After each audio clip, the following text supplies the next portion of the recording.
할렐루야. 이 시간 여호와의 칼이라는 주제로 함께 하나님 말씀 나누겠습니다. 오늘 본문 21장은 우리에게 칼로 심판하시는 하나님의 모습을 보여주고 있습니다. 칼로 심판한다는 그 말을 듣게 될 때 우리의 마음에 두려움과 그리고 걱정과 여러 가지 고민이 다가올 수밖에 없습니다.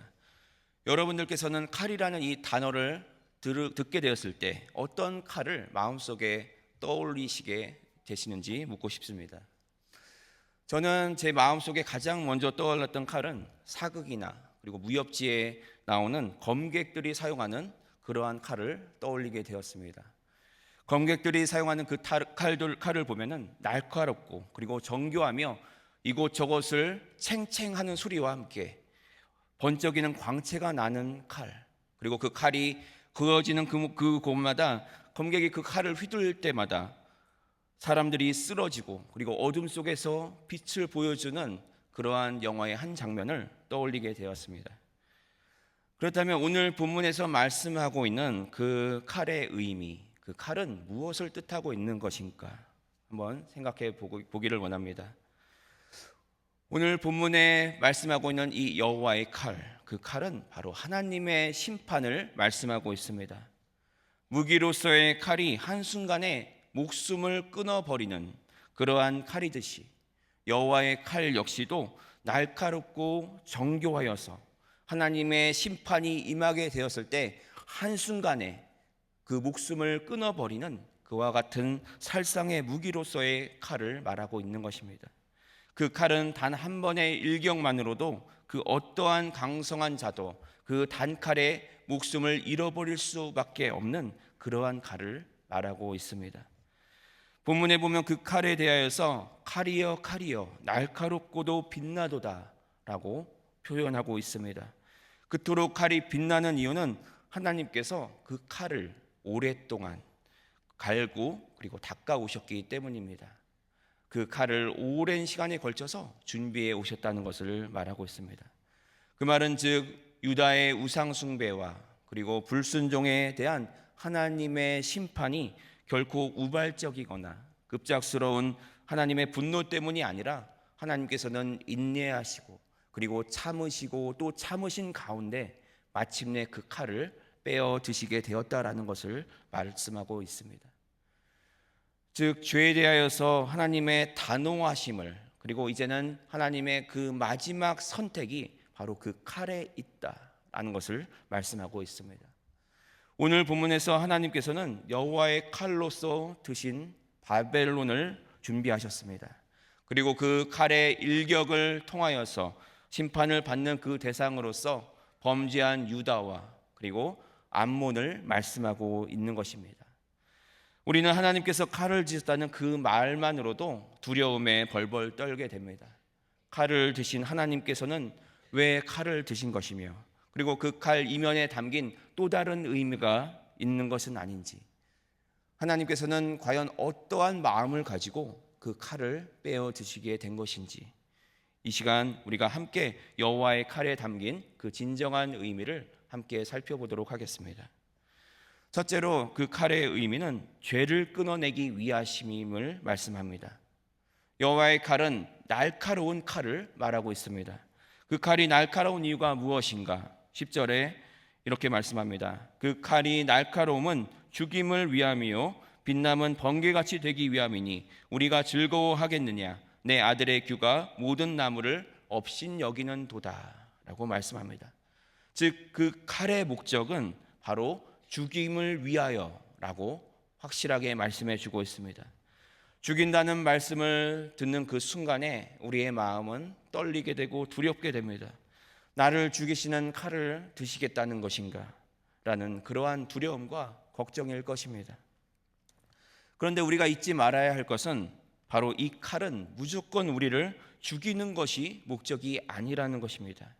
그 칼의 목적은 바로 잘못된 것을 죽이고 또한 제거함으로써 그 진정한 목적은 바로 살리기 위한 것이다 라는 것을 말하고 있는 것입니다. 여러분, 의사들이 종양이나 암세포들을 수술할 때도 수술용 메스칼을 사용합니다. 그 칼을 사용하는 이유가 무엇이겠습니까? 바로 우리 몸에 세포로 붙어 있는, 그리고 우리 몸에서 떨어지지 않음으로써 우리의 몸을 해롭게 하고 우리를 죽음으로 이끌게 되는 그 암세포와 종양을 날카로운 칼로 정밀하게 그것을 잘라내어서 죽이고, 그리고 그것을 떼어냄으로써 우리의 몸 전체를 살리기 위한 그 목적을 가지고 있다는 것입니다. 그렇기 때문에 여호와의 칼은 우리의 몸에 해로운 것을 날카롭게 잘라내고 쳐내기 위하여서 존재하고 있다라는 것입니다. 결국 그 진정한 목적은 그 몸 전체를 살리기 위한 것, 몸 전체를 죽이기 위한 것이 아니라 몸 전체를 살리기 위하여서 그 칼이 임하고 있다라는 것입니다. 의사가 칼을 내게 될 때 환자가 해야 될 일은 무엇이겠습니까? 바로 환자가 해야 할 일은 그 의사에게 몸을 온전히 맡기는 것일 것입니다. 하나님의 칼이 우리의 죄를 향해 오게 될 때 우리가 해야 할 일은 왜 나에게 이러한 고난을 주시는가? 반항하며 불평하는 것이 아니라 우리에게 향하신 하나님의 그 칼이 임하게 될 때 나 자신의 죄악을 바라보면서 주님, 제 안의 죄악의 세포를 도려내 주시옵소서라고 자복하며 엎드리는 것, 바로 그것이 우리가 살 길이라는 것을 우리는 기억해야 될 것입니다. 우리 삶에 고난이 올 때 우리는 두려움과 그리고 걱정과 근심을 하게 되지만, 그러나 그 고난을 하나님이 주신다면, 그리고 그 칼날을 통하여서 우리 안에 죄악을 도려내시기를 원하신다면, 이제는 우리는 우리 몸을 하나님 앞에 맡겨드릴 수 있는 그런 모습이 되어져야 할 것입니다.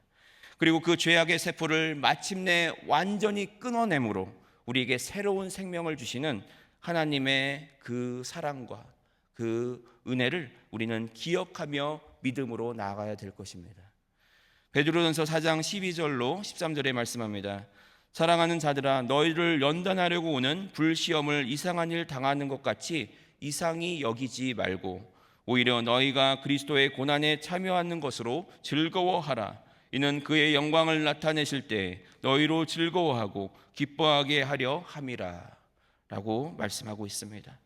우리의 삶에 다가오는 그 칼날이 우리 눈앞에 나타나게 될 때 우리 삶 속에서 우리가 주님으로부터 멀어지게 만드는 수많은 것들을 우리는 또한 바라보게 됩니다. 세상적인 정욕과 그리고 자랑과 교만과 그리고 물질과 세상적인 성공, 그리고 그 안에 숨겨진 거짓과 죄악된 모습들, 그리고 나의 우상들을 바라보게 될 것입니다. 그리고 그 모든 것을 잃어버리기에는 그것이 너무나 아까워서 버리기가 싫은 그러한 우리의 죄악된 모습을 또한 발견하게 될 것입니다. 그러나 그 모든 시험을 이겨서 그 모든 죄악된 것들, 세상의 모든 정욕과 나의 자랑들을 하나님 앞에 완전히 맡겨드리는 그 순간 우리는 이제 마침내 주님으로 인하여서 이제는 진정한 자유를 얻게 되어질 줄로 믿습니다. 바로 그와 같은 일을 위하여서 하나님께서는 그 칼날을 우리에게 허락하여 주신 줄로 믿습니다. 이제는 진정한 자유가 임할 것이기에 이제는 더 견고하게 우리를 붙들어 주시며 우리를 불로 정화시켜 주시고, 그리고 이제는 단련시켜 주실 것이기에 그것을 우리가 기꺼이 받을 수 있는 그러한 믿음을 가져야 된다라는 것입니다. 여러분, 영화 미션에 보면은 우리가 잊을 수 없는 명장면이 하나 등장하고 있습니다. 바로 과거의 악랄한 노예 사냥꾼이었던 로드리고 멘도자라는 주인공이 나오고 있습니다. 그는 자신의 동생을 자신이 죽였다라는 그 죄책감에 빠지게 됐습니다. 그리고 그 죄책감 때문에 그 죄책감에 사로잡혀서 절망 속에 살다가 이제 신부의 권유로 폭포 위에 있는 오지에, 그곳에 있는 과라니족 선교를 위한 그러한 길을 떠나게 되었습니다. 그 길은 고난의 행군이었습니다. 그리고 그는 회개의 표시로서 자신이 과거에 사용했던 무거운 철로 된 칼과 그리고 갑옷들, 그리고 살인 도구들을 그물에 담아서 짊어지고 깎아지르 듯한 그 절벽을 오르게 됩니다. 그 짐은 너무나 무거워서 그의 몸을 짓눌렀고, 그리고 진흙탕에 뒹굴게 되었습니다. 그리고 그를 수없이 넘어뜨리고 말았습니다. 주변 사람들이 이제 그만하면 된다, 그 짐을 버리라 라고 말했지만, 그러나 그는 끝까지 그 죄의 무게를 들고 올라가고자 했습니다. 마침내 그가 정상에 다다르게 됐을 때 그에게 가족을 잃었던, 그렇기 때문에 이 멘도자를 바라볼 때 그를 원수로 바라볼 수밖에 없는 그 과라니족 원주민들이 칼을 들고 앞에 나오게 됩니다. 멘도자는 죽음을 각오하고 눈을 감았습니다. 그런데 그 순간에 놀라운 일이 벌어지게 됩니다. 원주민은 그의 목을 치는 대신 그의 몸에 묶여 있었던 그 무거운 무기 꾸러미, 그 그물을 단칼에 끊어버리고 말았던 것입니다. 챙그랑 하는 그 소리를 내며 그 무거운 죄의 도구들이 폭포 밑으로 떨어지는 그 순간, 멘도자는 비로소 아이처럼 통곡하면서 진정한 자유를 얻으며 눈물을 흘리며 기뻐하는 그러한 모습을 보여주었던 것입니다. 성도 여러분, 멘도자가 스스로 끊어버리지 못했던 그 무거운 죄를 이제는 원주민의 칼로 그것이 끊어지게 되었을 때 그는 비로소 다시 태어나게 되었던 것입니다. 그 무거운 죄의 짐은 단순한 짐이 아니라 죄악의 삶 속에서 살았던 자기 자신의 정체성이었던 것입니다. 오늘 본문에 등장하는 여호와의 칼도 이와 마찬가지입니다. 하나님이 그 칼을 드신 이유는 우리를 심판하려 멸망시키려는 그 목적이 아니라 바로 우리를 짓누르고 있는 그 죄의 사슬, 우리를 지옥으로 끌고 가며 우리를 죽음으로 이끌고 가는 그 죄의 그 끈을 완전하게 끊어버리시기 위한 그 목적을 가지고 있다라는 것입니다. 내 힘으로는 도저히 끊어낼 수 없는 그 중독의 줄, 그리고 미움의 줄, 그리고 탐욕의 줄을 하나님의 그 날카로운 칼날로 끊어주시는 그 순간 우리는 비로소 진정한 자유를 얻게 될 줄로 믿습니다. 그렇기 때문에 그 칼은 우리를 죽음으로 이끄는 칼이 아니라 바로 우리를 살리는 은혜의 칼인 줄로 믿습니다. 여러분, 우리에게 주시는 하나님의 칼이 임한다면 그 칼을 통하여서 우리의 죄악을 심판하시고 날카롭고 정교하게 우리의 악을 도려내시고 그리고 그 죄악을 우리로부터 멸하여 주실 그러한 하나님의 손길을 느끼며 나아가시기를 바랍니다. 그 길로 나아가게 될 때 하나님께서는 우리를 진정한 생명의 길로, 하나님께서 원하시는 그 나라로 인도하여 주시는 그 축복을 누리게 되어질 줄로 믿습니다. 둘째로 그 칼은 바로 하나님의 공의를 세우기 위하심이었습니다. 10절 하반절에 보면 내 아들의 규가 모든 나무를 업신여기도다 라고 말씀합니다. 하나님께서는 스스로 높다 하는 자, 하나님이 주신 권위를 잘못 사용하는 자들을 언제든지 낮추실 수 있다. 그들이 아무리 높다 할지라도 그들을 언제든지 낮추실 수 있다라는 것을 말씀해 주고 있습니다. 즉 하나님의 공의를 선포하시고 그리고 그 공의를 이루어 가신다라는 것입니다. 내 아들의 규가 모든 나무를 업신 여겼다는 그 의미를 살펴볼 때 여기서 말하는 내 아들은 바로 유다를 말하고 있습니다. 그리고 규라는 것은 바로 왕이 명령을 내릴 때 사용하는 지휘봉을 말하고 있습니다. 그래서 그것을 휘두르면서 그 어떠한 명령을 내리게 될 때 왕이 내리는 그 명령의 권위를 말하는 것이 바로 이 규라는 것입니다. 그래서 그 규를 가지고 이제 하나님의 권위를 행사하였던 유다에게 하나님께서는 그들의 규가 이제는 힘을 잃고 그리고 그들이 이전에는 다른 나무들을 업신여겼지만 그러나 그 모든 권위를 잃어버리게 될 것이다. 하나님의 칼날이 그들을 칠 것이다 라는 것을 말씀해 주고 있습니다. 그들의 죄악과 함께 그들의 그 교만함 그리고 그들의 스스로 높아짐을 하나님께서는 쳐서 이제는 낮추실 것을 말하고 있는 것입니다. 26절에 말씀합니다. 주 여호와께서 이같이 말씀하셨느니라. 관을 제거하며 왕관을 벗길지라. 그대로 두지 못하리니 낮은 자를 높이고 높은 자를 낮출 것이니라. 하나님의 공의는 죄악을 자랑하며 그 권위를 자랑했던 자들, 교만했던 자들, 그리고 그 죄를 즐기며 그리고 우리는 하나님에게 속하였기 때문에 아무런 문제가 없다라고 자랑했던 그들을 향한 그 심판이 임하게 될 것을 말씀해 주고 있는 것입니다. 그렇기 때문에 이것은 철저한 하나님의 공의를 선포하고 있습니다. 이 말씀을 보면서 우리의 마음이 또다시 무섭고 두려운 마음이 들 수도 있습니다.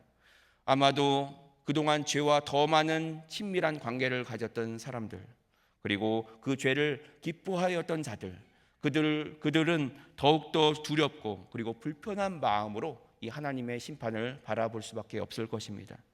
하지만 반대로 죄로부터 자유한 자들, 세상에서 자랑할 것이 없으며 오히려 자랑할 것은 나에게 주님밖에 없다라고 고백하는 그들에게는 오히려 높아지는 그러한 놀라운 일이 임하게 된다는 것입니다. 26절 하반절에 말씀합니다. 낮은 자를 높이고 높은 자를 낮출 것이니라 라고 말씀하심을 볼 때, 그렇다면 과연 그 낮은 자들은 누구인가? 우리가 예수님께서 산상수훈에서 팔복을 말씀하시면서 하나님 나라의 백성 되는 축복에 들어가는 자들을 말씀해 주셨습니다. 바로 우리가 방금 본 그 낮은 자들, 다시 높아질 그 자들에 대해서 말씀해 주신 것입니다. 그들은 어떠한 자들인가? 바로 그들은 심령이 가난한 자들, 그들은 바로 애통하는 자들이며 그리고 온유한 자들이며 의에 굶주리고 목마른 자들, 그리고 긍휼히 여길 수 있으며 마음이 청결한 자들, 화평하며 그리고 의를 위하여 박해받는 그들을 말하고 있습니다. 예수님께서는 바로 그 낮은 자들에게 천국의 소유권을 허락해 주신 줄로 믿습니다. 여러분들은 높은 자와 낮은 자 중에 어느 쪽에 서 계십니까? 오늘 이 새벽 우리가 우리 자신을 낮추며 하나님의 그 칼날 앞에 우리가 겸손함으로, 우리를 낮춤으로, 우리가 회개함으로 나아갈 수 있다면 하나님께서는 우리에게 그 놀라운 축복의 길을, 천국을 소유할 수 있는 그 놀라운 축복을 우리 가운데 반드시 허락해 주실 줄로 믿습니다. 칼이 임했다는 것은 칼이 임하기 전에 왔던 그 경고를 무시하였기 때문이라는 그 사실을 우리는 또한 기억해야 될 것입니다. 이 새벽에도 우리에게 주시는 그 메시지를 듣고 우리가 만약 우리 자신을 돌이킬 수 있다면 지금이 가장 좋은 때이다. 지금이 가장 우리를 돌이켜서 하나님께 돌아갈 수 있는 가장 좋은 때라는 그 사실을 우리는 기억하며 이 새벽을 맞을 수 있어야 될 것입니다. 이제는 우리는 그 진정한 규의 주인을 바라보아야 됩니다. 그 규의 진정한 주인은 바로 우리의 왕 되신 예수 그리스도이신 줄로 믿습니다. 27절에 말씀합니다. 내가 엎드러뜨리려니와 이것도 다시 잊지 못하리라. 마땅히 얻을 자가 이르면 그에게 주리라 라고 말씀합니다. 회개하지 못하고 하나님께서 돌아오라는 그 메시지를 절대로 받지 못하며 스스로 높아진 자들, 그들은 계속해서 엎드러질 것을 말씀하고 있습니다. 그러나 이 규가 상징하는 그 왕권을 그 받을 만한 자에게 준다라고 말씀하고 있습니다. 결국 유다 왕이었던 시드기야는 마침내 쓰러지게 되고 그리고 멸망하게 되었습니다. 하나님의 그 칼날 앞에 처참하게 쓰러지고 말았던 것입니다. 그리고 결국 그는 이 유다의 마지막 왕으로 기록되어 있습니다. 그리고 이제는 마침내 그 규를 받을 만한 자, 그 왕관을 받을 만한 자가 마지막 때에 다시 임하게 될 것이다 라고 말씀하며 메시아가 임할 것을 전해주고 있습니다. 그리고 그 메시아는 바로 다름이 아닌 예수 그리스도, 그 주님의 그 왕관이 이 세상 가운데 굳게 설 것이며 하나님의 나라가 일어나게 될 것을 말씀해 주고 있는 것입니다.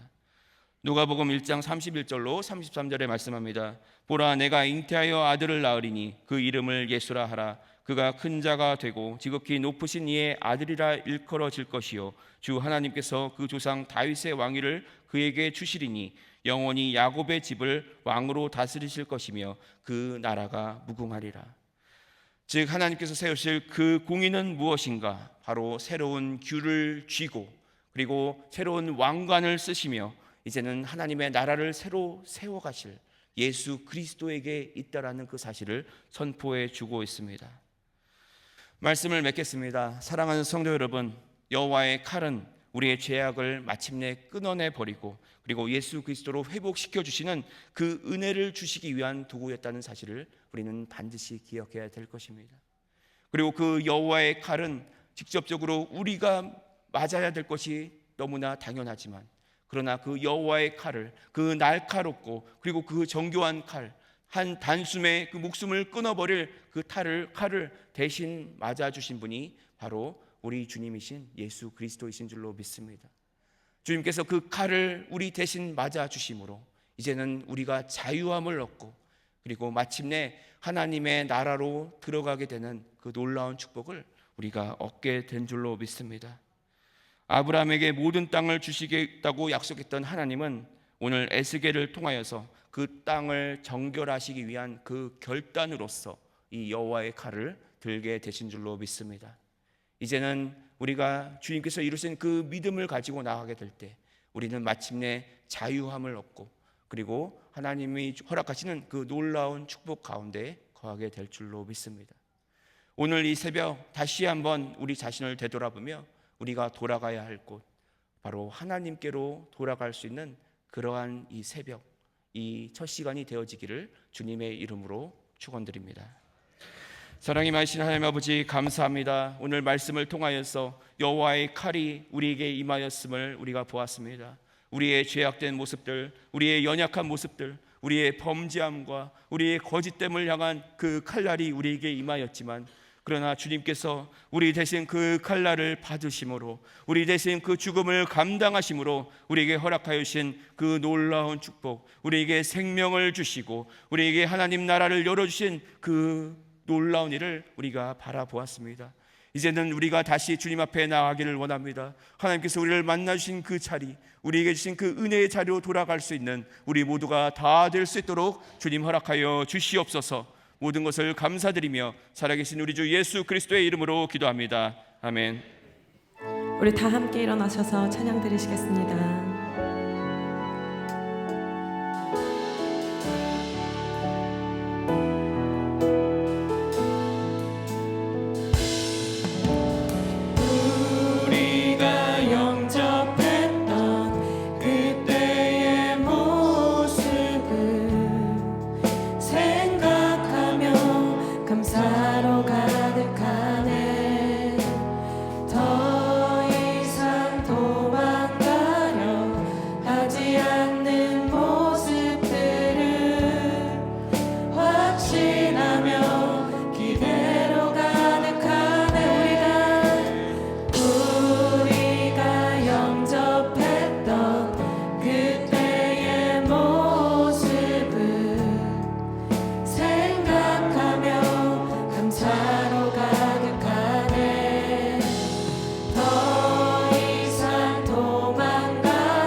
우리의 죄악을 향한 여호와의 칼날, 그 칼날이 우리 앞에 나타나게 되었을 때 우리는 우리 자신을 되돌아보며 이제 우리가 돌아가야 할 곳, 우리에게 은혜 주셨던 그 자리, 우리를 만나 주시고 우리의 죄악을 용서해 주시고 그 칼날을 우리 대신 받아주신 예수 그리스도 앞에 나아가야 될 줄로 믿습니다.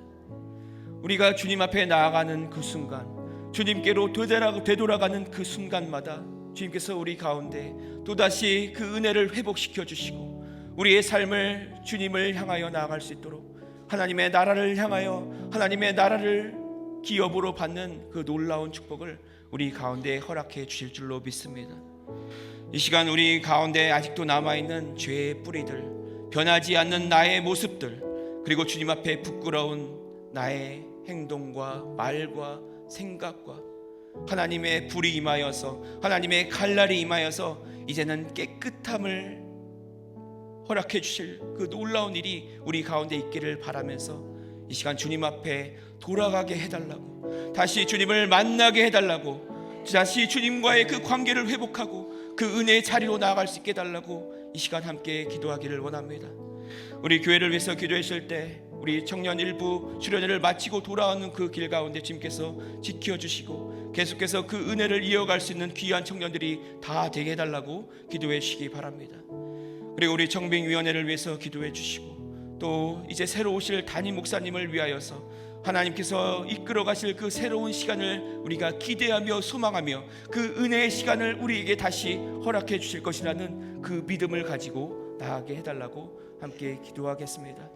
혼두라스 선교를 위해서 기도해 주시고 또 우리 교회의 성장과 그리고 부흥을 위하여서 다시 한번 우리 온 교회가 일어나서 그 은혜의 자리를 회복하게 해달라고, 이제는 다시 한번 우리가 믿음으로 서게 해달라고, 이제 또다시 주님이 이끌으시는 그 열어주시는 그 놀라운 길을 향하여서 우리가 믿음으로 나아갈 수 있는 귀한 모습들이 다 되게 해달라고 이 시간 다 같이 주여 3번 부르고 합심하여 기도하겠습니다. 주여